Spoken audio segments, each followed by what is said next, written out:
ഈശോയിൽ ഏറ്റവും പ്രിയപ്പെട്ടവരെ, രക്ഷകന് വഴിയൊരുക്കുവാൻ വന്ന യോഹന്നാന്റെ അടുക്കൽ അവൻ ആരാണെന്ന് ചോദിച്ചു ചെന്ന പുരോഹിതന്മാരോടും ലേവ്യരോടുമായി യോഹന്നാൻ തന്നെ തന്നെ ഇപ്രകാരം വെളിപ്പെടുത്തുന്നതായി വിശുദ്ധ യോഹന്നാന്റെ സുവിശേഷം 1-ാം അധ്യായം 23-ാം വചനത്തിൽ നാം വായിക്കുന്നു. യേശയ്യാ ദീർഘദർശി പ്രവചിച്ചതുപോലെ കർത്താവിന്റെ വഴികൾ നേരെയാക്കുവിൻ എന്ന് മരുഭൂമിയിൽ വിളിച്ചു പറയുന്ന ഒരു ശബ്ദമാണ് ഞാൻ. സ്നേഹമുള്ളവരെ, ഇവിടെ യോഹന്നാൻ രക്ഷകന്റെ വരവിനായി കാത്തിരുന്ന ആ കാലഘട്ടത്തിലെ ജനങ്ങൾക്ക് ക്രിസ്തുവിനെ ചൂണ്ടിക്കാണിച്ചു കൊടുത്തു. ഹൃദയ പരിവർത്തനം ചെയ്ത് ക്രിസ്തുവിനെ വരവേൽക്കുവാൻ ജനങ്ങളെ ഉദ്ബോധിപ്പിച്ചു. യേശുവിന് സാക്ഷ്യം വഹിക്കുക എന്നാൽ അവനിൽ വസിക്കുക എന്നാണെന്ന് അവരെ പഠിപ്പിച്ചു.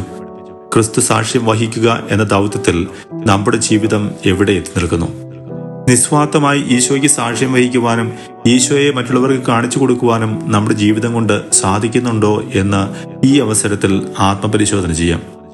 വന്നുപോയ കുറവുകൾ തിരുത്തി കൂടുതൽ തീക്ഷ്ണതയോടെ നമുക്ക് മുന്നേറാം. നമ്മുടെ കർത്താവായ ഈശോ മിശിഹായുടെ കൃപയും പിതാവായ ദൈവത്തിന്റെ സ്നേഹവും പരിശുദ്ധാത്മാവിന്റെ സഹവാസവും നമ്മോടുകൂടി ഉണ്ടായിരിക്കട്ടെ, ഇപ്പോഴും എപ്പോഴും എന്നേക്കും. ആമേൻ.